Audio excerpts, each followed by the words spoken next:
Diabetes ఉన్న పేషెంట్స్‌లో ఈ high BP ఉండే రిస్క్ అనేది ఎక్కువ అండి. డయాబెటిక్ పేషెంట్స్‌తో కంపేర్ చేస్తే. సో, ఈ డయాబెటిక్ పేషెంట్స్‌కి హైపర్ టెన్షన్ ఉన్నప్పుడు ఈ రక్తనాళాల్లో వచ్చే మార్పులనేవి ఎక్కువగా ఉంటాయి. సో, వీటి వల్ల ఏంటంటే గుండెకి సంబంధించిన ప్రాబ్లమ్స్ రావడం గానీ, హార్ట్ అటాక్ లాంటివి, మెదడులోని రక్తనాళాల్లో క్లాట్ ఫార్మ్ అవ్వడం గానీ, చిట్లడం గానీ, స్ట్రోక్ అయ్యే ఇబ్బంది ఉంటుందండి. అసలు ఏంటి ప్రాబ్లమ్ అంటే ఎట్లా వస్తుంది అంటే ఈ ఇబ్బంది అనేది ఎందుకు ఎక్కువ ఉంటుంది డయాబెటిస్ అండ్ హైపర్ టెన్షన్ 2 కలిసి ఉన్న పేషెంట్స్‌లో అంటే ఒకటేంటంటే డయాబెటిస్‌లో ఆక్సిడేటివ్ స్ట్రెస్, యాంటీ ఆక్సిడెంట్స్ అనేవి తగ్గి ఆక్సిడేటివ్ స్ట్రెస్ అనేది ఎక్కువ ఉంటుందండి. దాంతో పాటు అడ్వాన్స్డ్ గ్లైకేటెడ్ ఎండ్ ప్రొడక్ట్స్ అంటారు. డయాబెటిస్‌లో ఎట్లా అంటే ఈ హై షుగర్స్ వల్ల ఈ ఏజీఈ ప్రొడక్ట్స్ అనేవి ఎక్కువ తయారవుతాయండి. ఇవి కూడా ఎలా అంటే రక్తనాళాలని డ్యామేజ్ చేస్తాయన్నమాట. వీటితో పాటు పేషెంట్స్‌కి ఏంటంటే ఈ హై షుగర్ వల్ల ప్లస్ షుగర్ ఉన్న పేషెంట్స్‌కి ఎట్లా అంటే కొలెస్ట్రాల్ కూడా ఎక్కువ ఉండొచ్చు. ఈ కొలెస్ట్రాల్ సింథసిస్ అనేది బ్యాలెన్స్ డిస్టర్బ్ అయ్యి. సో, ఈ హై కొలెస్ట్రాల్ లెవెల్స్ వల్ల రక్తనాళాలు డ్యామేజ్ అవుతాయన్నమాట. దీంతో పాటు హై బీపీ ఉన్న పేషెంట్స్‌కి ఏంటంటే రక్తనాళాల్లో ఒత్తిడి పెరిగి అవి కూడా ఎళ్లి ఈ రక్తనాళాలని డ్యామేజ్ చేస్తాయన్నమాట. సో, ఈ బ్లడ్ వెసెల్‌లో డ్యామేజ్ వల్ల ఏమవుతాయంటే బ్లడ్‌లోని ప్లేట్లెట్స్ ఎళ్లి వాటికి అటాచ్ అవ్వడము, క్లాట్ ఫార్మ్ అవ్వడము, హై కొలెస్ట్రాల్ వల్ల కూడా అది ఎళ్లి క్లాట్‌ని ఇంకా పెద్దది చేయడము, దీనివల్ల క్లాట్ ఫార్మ్ అయ్యి గుండెకి సంబంధించిన ప్రాబ్లమ్స్, హార్ట్ అటాక్స్ లాంటివి, స్ట్రోక్ లాంటివి వచ్చే రిస్క్ అనేది ఎక్కువ ఉంటుందండి.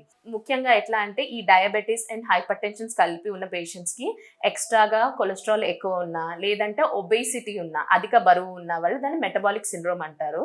ఈ మధ్య మెటబాలిక్ సిండ్రోమ్ అనేది ఎక్కువగా కనిపిస్తుందండి.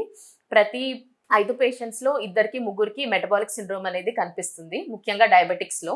సో, దీనివల్ల ఏంటంటే వాళ్ళకి వీటితో పాటు ఈ కొలెస్ట్రాల్ ఎక్కువయ్యి అది లివర్‌లో పేరుకోవడం, ఫ్యాటీ లివర్ ప్రాబ్లమ్ రావడం, non alcoholic fatty liver disease అంటారు.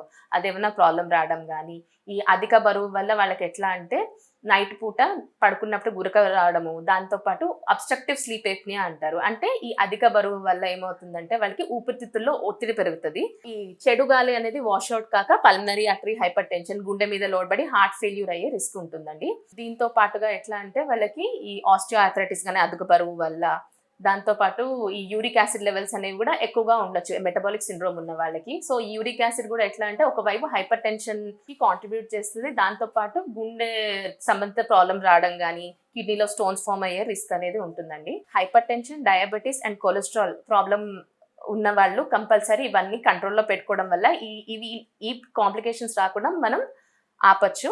కంపల్సరీ డయాబెటిక్ పేషెంట్స్ అయితే షుగర్ కంట్రోల్‌లో ఉంది కదా అని డాక్టర్‌ని సంప్రదించకుండా అవే మందులు కంటిన్యూ చేయొద్దు మీరు. కంపల్సరీ నెలకొకసారైనా మీ బీపీ అనేది మానిటర్ చేసుకుంటా ఉండాలి.